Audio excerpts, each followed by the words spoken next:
Mayong hapon mga binati o minahal kong matalong. Welcome to my channel, welcome to Eco TV.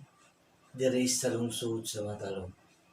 Iko live diri sa atong lungsod sa Matalong Leyte Province. Ang Matalong channel ug ang kalambuan sa atong lungsod. Mantan ba itong guys? Pati na ba nga isa kanunay aron makabot na to ang kayuhan o kayuhan sa tanang palamatan.